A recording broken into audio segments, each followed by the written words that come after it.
একদল মানুষ আছে, আপনারা যারা মোবাইল চালান, অনলাইনে আসক্ত আছেন যারা, অনলাইনে কিছু গুরু আছে যে গুরুরা আপনারে বুঝাবে, কোরআন গবেষক তারা হাদিস মানে না, তারা আপনারে বুঝাবে যে কবরের আযাব বলতে কিছু নাই।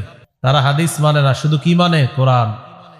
তবে এই কোরআনের গবেষকরা গবেষক করতে করতে এখনো 24 নম্বর পাড়ায় আসে নাই। না আসার কারণে কবরের আযাব খুঁজে পায় না। এমনি গবেষণা চালাইতেছে। কয় নাম্বার পাড়ায় এখনো আসে নাই গবেষণা? 24 নাম্বার পাড়ায় যদি আসতো তাহলে কবরের আযাব যে কোরআনেও আছে এই কথা পেয়ে যেত। সূরা গাফির বা সূরা মুমিন আয়াত নাম্বার 46 আল্লাহ বলেন, আন্নারু ইউরাদুনা আলাইহা গুদুওয়াও ওয়া আশিয়া। ফেরাউন বাহিনীকে সকাল সন্ধ্যায় আগুনের সামনে পেশ করা হবে। বলেন ফেরাউন বাহিনী এখন আছে কোথায়? কবরের জগতে। কোথায় আছে? না আপনারা যেমনি আসতে বলতেছেন, আচ্ছা ঠিক আছে, কবরের জগতে নাই তো কই আছে? কোন আমার এখন বলেন কই আছে? কবরের আযাব যারা বিশ্বাস করে না, সূরা গাফিরের 46 নম্বর আয়াতে আল্লাহ বলেন, আন্নারু ইউরাদুনা আলাইহা গুদুওয়াও ওয়া আশিয়া। ফেরাউন বাহিনীকে আল্লাহ তাআলা সকাল সন্ধ্যা আগুনের সামনে পেশ করা হবে। সকাল সন্ধ্যা ফেরাউন বাহিনীকে আগুনের সামনে পেশ করা হবে। ওয়ায়াউমা তাকুমুস সাআ, যেদিন কিয়ামত কায়েম হবে সেদিন বলবেন, আদখিলু আলা ফিরআউনা আশাদ্দাল আযাব। ফেরেশতাদেরকে আল্লাহ বলবেন, ফেরাউন বাহিনীকে কঠিন আযাবের মধ্যে প্রবেশ করাও। আযাবের আগ পর্যন্ত কবরের জগতেই সকাল সন্ধ্যা আগুনের সামনে পেশ করা হবে। সেই গজব চলতেছে একটা, আর কিয়ামতের দিন আল্লাহ বলবে ফেরাউন বাহিনীকে কঠিন থেকে কঠিন আযাবে প্রবেশ করাও। তাহলে একটা হলো কঠিন থেকে কঠিন আযাব, আর এর আগে আল্লাহ বলেন আগুনের সামনে প্রতিদিন সকাল সন্ধ্যায় তাদেরকে পেশ করা হবে। তো এখন ফেরাউন বাহিনী যেখানে আছে এটা হলো কবরের জগৎ। তো কোরআন গবেষকরা 24 নম্বর পাড়া এখনো আসে নাই, এই জন্য কবরের আযাব অস্বীকার করে। আপনারা যারা বিশেষ করে রাত জেগে মোবাইল চালান, এই জাতীয় মানুষগুলো আপনাদেরকে টার্গেট করে বেশি। এরা রাতের বেলা কারা ফেসবুক চালায় এদেরকে তারা টাইনা তাদের দলে ভিড়ানোর চেষ্টা করে, আর আপনারে বুঝাবে এ আন্দাজি হুজুর কথা শুনো না, হাদিস এটা মানতে হবে না, শুধু কোরআন মানলেই হবে। এদের শেষ টার্গেট কি জানেন? আপনারে বেনামাজি বানায় ছাড়বে। এখন কথা, হুজুর বেনামাজি কেন বানাবে? কারণ কোরআনের কোনো আয়াতে নাই জোহরের নামাজ 4 রাকাত, কোরআনের কোনো আয়াতে নাই ফজর 2 রাকাত, কোরআনের কোনো আয়াতে নাই আসর 4 রাকাত, কোরআনের কোনো আয়াতে নাই মাগরিব 3 রাকাত, কোরআনের কোনো আয়াতে নাই এশার নামাজ 4 রাকাত। এখন কোরআন গবেষক আপনারা একদিন বলবে, ভাই নামাজ 4 রাকাত যে পড়তে হবে এটা জরুরি না, আপনারে বুঝাবে। তখন আপনি তো কোরআনের প্রতি আসক্ত, এখন আপনি বলবেন কেন বললেন গুরুজি এটা? তখন গুরুজি বলবে কোরআনের কোনো আয়াতে নাই ফজর 2 রাকাত, জোহর 4 রাকাত। তখন বলে হ্যাঁ ঠিকই তো বলছেন, ব্যাস আপনারে বেনামাজি বানানোর চেষ্টা করবে। এই জন্য খুব সতর্ক থাকা। ঈমান মানি মৌলিক 6টা বিশ্বাস: আল্লাহ, ফেরেশতা, কিতাব, রসুল। রসুলদের মধ্যে আমাদের নবীজি আসেনি? বলে না। এখন আমাদের নবীজির কথাগুলা মানা লাগবে কিনা? এখন আমাদের নবীজির কথা যদি না মানেন আপনি ঈমান থাকবে না। এরা কৌশলে রসুলের হাদিস অস্বীকার করানোর চেষ্টা করে। যেমন সহিহ বুখারীর 349 নম্বর হাদিসে আছে, মেরাজ রজনীতে আল্লাহ 50 ওয়াক্ত নামাজ দিছে নবীজির, নামাজ নিয়ে রওনা করছে। সহিহ বুখারীর 349 নম্বর হাদিস। মুসা নবীর সাথে সাক্ষাৎ। মুসা নবী কয় ওয়াক্ত নামাজ? 50 ওয়াক্ত। আপনার উম্মত পারবে না, আরো কমায় আনেন। আমাদের নবী গেলেন, নামাজ কমিয়ে আনলেন, কমাইতে কমাইতে আছে মাত্র 5 ওয়াক্ত। বলেন কয় ওয়াক্ত? মুসা নবী বললেন কয় ওয়াক্ত নামাজ নিয়ে যান? আমাদের নবী জবাব দিলেন 5 ওয়াক্ত নামাজ। মুসা নবী বললেন আরো কমায় আনেন, আপনার উম্মত 5 ওয়াক্ত পড়বে না। কথাটা সঠিক ছিল মুসা নবী। আমাদের নবী বললেন ইস্তাহিয়াইতু রব্বি, আমার লজ্জা লাগতেছে আর কমাইতেছে। সুবহানাল্লাহ, আমার লজ্জা লাগতেছে, আবার আল্লাহরে বলবো এটা লজ্জা লাগতেছে। 5 ওয়াক্ত নামাজ নিয়ে রওনা করলেন। আল্লাহ তাআলা বললেন হাবিব লা ইউবাদদালুল কাউলু লাদাইয়া, আমার কথার কোনো পরিবর্তন হবে না। আপনার উম্মতকে জানায়া দেন 5 ওয়াক্ত নামাজ যদি তারা আদায় করে 5 10 50 ওয়াক্ত নামাজের সওয়াব দান করব। তাহলে সওয়াব ঠিক আছে, সওয়াব ঠিক আছে। তাহলে প্রথমে ছিল কয় ওয়াক্ত? এখন কোরআন গবেষকরা কি বলে জানেন? যারা শুধু কোরআন গবেষণা করে হাদিস মানে না, এরা বলে বুখারীর 349 নম্বর এই হাদিস, এগুলা বুখারী গংরা বানায় ঢুকাইছে। বুখারী গং বুঝছেন নিম্নে আমরা, এটা নাকি আমরা বানাইছি নবীর নামে। কেন তাদের মাথায় ঢুকে না যে এটা কোনো কথা, একদিনে 50 ওয়াক্ত নামাজ মানে আল্লাহ তাআলা 50 ওয়াক্ত কেন দিবে, এটা হলো তাদের কথা, যে না 50 ওয়াক্ত হাউ ইজ ইট পসিবল, এটা কিভাবে সম্ভব, এটা হলো তাদের বক্তব্য। এটা কি কোনো সম্ভব? প্রথম কথা, আমার আর আপনার কথা, আল্লাহ 50 ওয়াক্ত দিলে আমরা 50 ওয়াক্তই পড়তাম ইনশাআল্লাহ। যারা 5 ওয়াক্ত পড়ে ওরা 50 ওয়াক্ত পড়বে। যারা গরমকালে 22 ঘন্টায় রোজা রাখবে তারা 8 ঘন্টাও রাখবে, 12 ঘন্টা দিন হইলেও রাখবে, 13 ঘন্টা হলেও রাখবে, 14 ঘন্টা হলে রাখবে, 16 ঘন্টা হলে রাখবে, 22 ঘন্টা, 20 ঘন্টা, 18 ঘন্টা হলেও তারা রোজা রাখবে। আর যারা রাখবে না, ওর জন্য দিন যদি আপনি 2 ঘন্টাও দেন, যারা রোজাদার ওদের কাছে মাশাআল্লাহ 16 ঘন্টা 17 ঘন্টা কোনো কি না ব্যাপার না। তো যারা 5 ওয়াক্ত নামাজ পড়ে, আল্লাহ যদি 50 ওয়াক্ত দিতেন তারা কয় ওয়াক্তই পড়তো? 50 ওয়াক্তই পড়তো। এখন কোরআন গবেষণা যারা করে তাদের কথা হলো 50 ওয়াক্ত এটা কেমনে সম্ভব। তো আমি আবার ভালো ধারণা রাখি, এই জন্য বলি তারা গবেষণা করতে করতে 21 নাম্বার পাড়ায় এখনো আসে নাই। কত নাম্বার পাড়া? 21 নাম্বার পাড়ায় যদি আসতো, 14 নাম্বার পৃষ্ঠা একটা সূরা আছে, সূরা আলিফ লাম মিম আস-সাজদা। এই সূরার মধ্যে আল্লাহ বলেন, ইয়ারজু ইলাইহি ফি ইয়াউমিন কানা মিকদারুহু আলফা সানাতিম মিম্মা তাউদ্দুন। আল্লাহ তাআলা এখানে বলছেন কিয়ামতের ময়দানের একদিন হবে তোমাদের গণনা অনুযায়ী 1000 বছরের সমান। একদিন কয় হাজার বছরের সমান, আবার একদিন কয় হাজার বছরের সমান। যারা বলে একদিনে 50 ওয়াক্ত নামাজ এটা কেমনে সম্ভব, তারা যখন কোরআনের এই আয়াতে আসবে, আসার পর যখন দেখবে একদিন 1000 বছরের সমান, তখন কি হবে অবস্থা? যদি বলে একদিনে 50 ওয়াক্ত এটা কেমনে সম্ভব, তো এখানে যখন আসবে তখন বলবে তারা একদিন 1000 বছরের সমান, এটা কেমনে সম্ভব? এটা কিন্তু হাদিস না, এটা কোরআন। তো কোরআনের গবেষক সাহেবদের এই জায়গায় কি অবস্থা হবে? আচ্ছা এটা ঠিক আছে রাখেন, আর একটু সামনে যাই।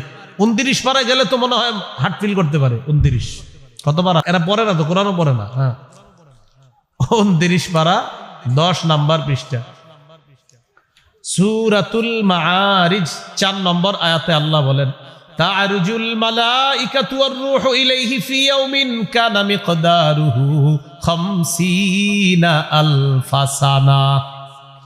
আল্লাহ তাআলা বলেন কিয়ামতের ময়দানের একদিন হবে মাত্র 50 হাজার বছরের সমান।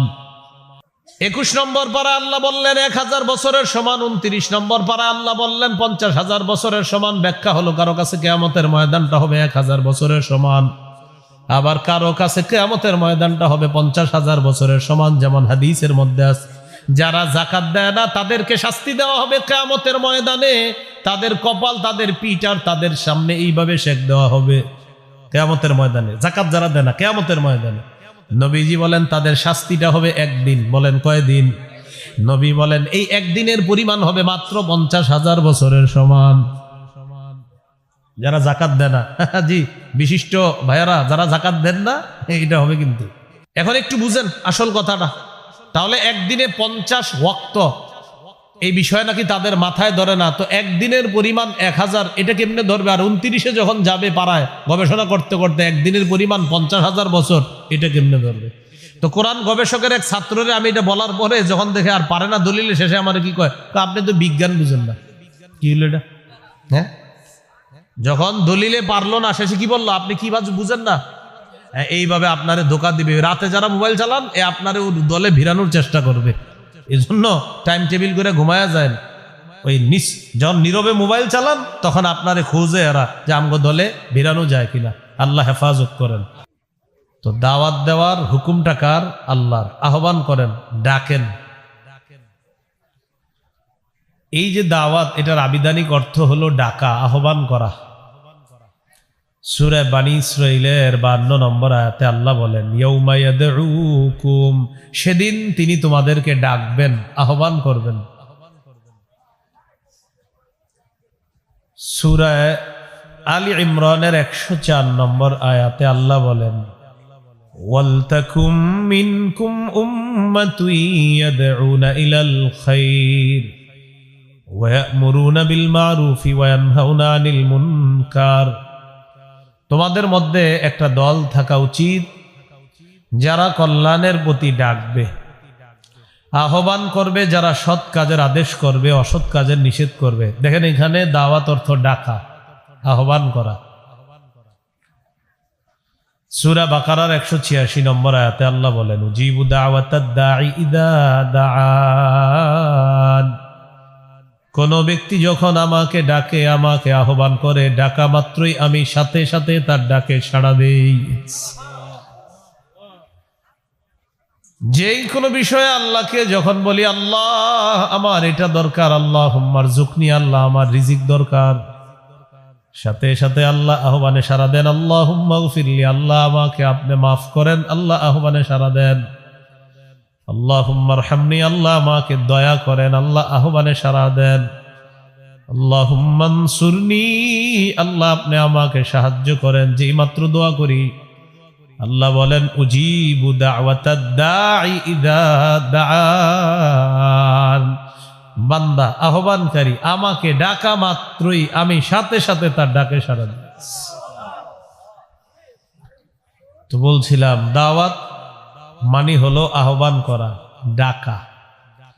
সূরা হামিম আস-সাজদা 33 নম্বর আয়াতে আল্লাহ বলেন, ওয়ামান আহসানু কাওলাম মিম্মান দাআ ইলাল্লাহ ওয়া আমিলা সালিহান ওয়া ক্বালা ইন্নানী মিনাল মুসলিমিন।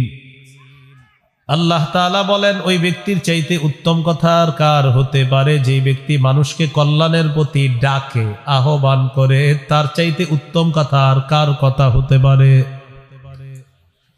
ফজরের নামাজের সময় মসজিদে রওনা করলেন, আপনার বন্ধুর বাড়ির পাশ দিয়ে গেলেন আর বললেন, আব্দুর রহমান চল মসজিদে চল। এই যে আপনি আহ্বান করলেন, আল্লাহ তাআলা বলেন এই ব্যক্তির আহ্বানের চাইতে শ্রেষ্ঠ আহ্বান আর কার আহ্বান হতে পারে? সুবহানাল্লাহ। আপনি ডাকলেন, বাড়ির পাশ দিয়ে গেলেন, ডাকলেন, এই নামাজে চল, ডাক দিলেন, খালি যে ডাকলেন, আল্লাহ বলেন এটা পৃথিবীর শ্রেষ্ঠ আহ্বান। মুয়াজ্জিন সাহেব যখন বলে হাইয়া আলাস সালাহ, হাইয়া আলাল ফালাহ, আম্মা জান আয়েশা সিদ্দিকা রাদিয়াল্লাহু তাআলা আনহা বলেন, মুয়াজ্জিন যখন বলে হাইয়া আলাস সালাহ, হাইয়া আলাল ফালাহ, মুয়াজ্জিনের এই ডাকটা, এই আহ্বানটা পৃথিবীর শ্রেষ্ঠ আহ্বান হয়ে যায়।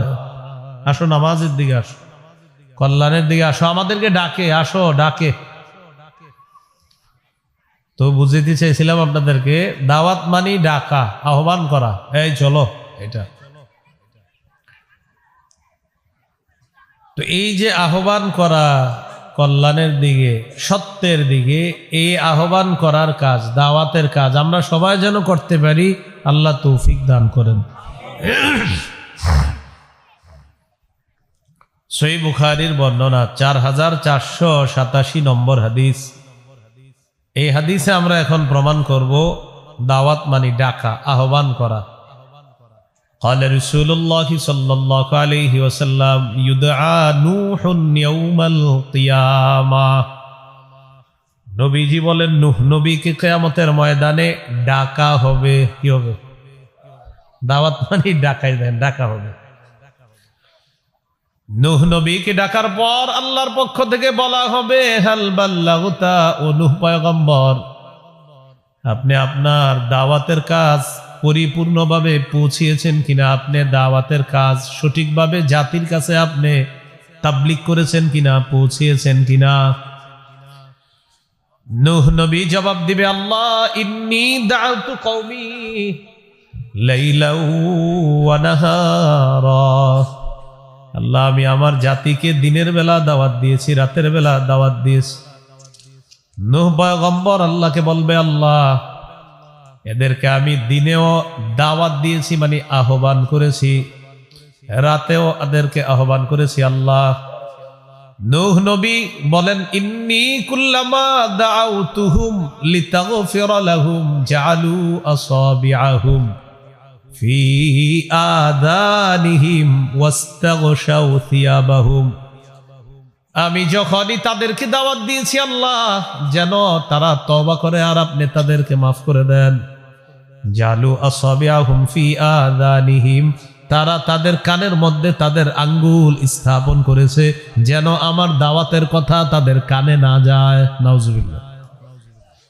নূহ নবী দাওয়াত দিছে, আহ্বান করছে। তো নূহ আলাইহিস সালাতু ওয়াস সালাম দিনে দাওয়াত দিছে, রাতে দাওয়াত দিছে। ফালাম ইয়াজিদহুম দুআই ইল্লা ফিরারা। আমার দাওয়াত, আমার আহ্বান তাদেরকে খালি দূরে ঠেলে দিস। আমি যতই বলছি আসো কল্যাণের দিকে, তারা খালি পালাইস। তো আল্লাহ তাআলা নূহ আলাইহিস সালাতু ওয়াস সালামকে জিজ্ঞাসা করবে কিয়ামতের ময়দানে, আপনি দাওয়াতের কাজটা পরিপূর্ণভাবে পৌঁছায়ছেন কিনা?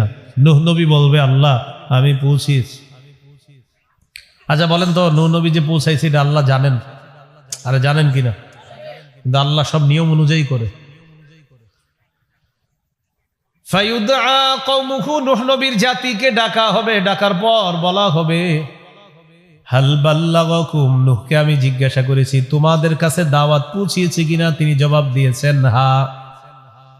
এবার তোমরা বলো, নূহ নবী তোমাদের কাছে দাওয়াত পৌঁছিয়েছে কিনা তোমরা জবাব দাও।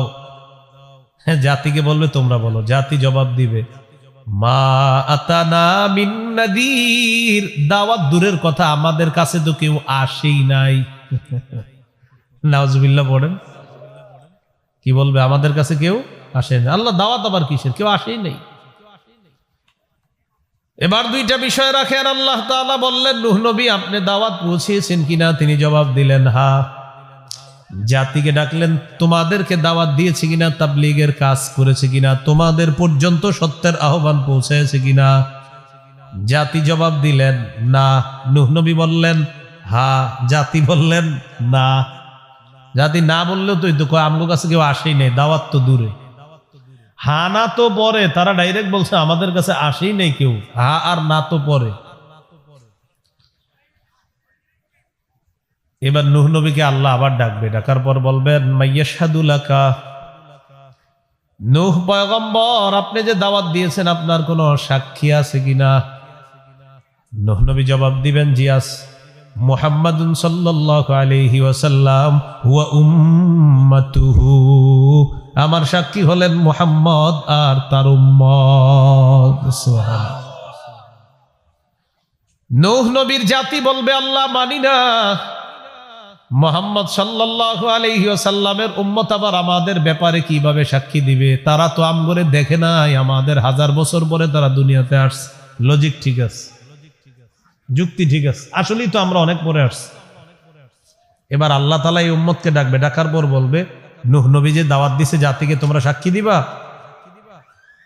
আমাদের নবীর উম্মত জবাব দিবে, আল্লাহ নূহ নবী তাবলীগের কাজ সঠিকভাবে জাতির কাছে পৌঁছিয়ে দিয়েছে, দাওয়াতের কাজ তাদের কাছে পৌঁছিয়ে দিয়েছে, নবীর উম্মত হিসাবে আমরা সাক্ষী দিয়ে দিলাম।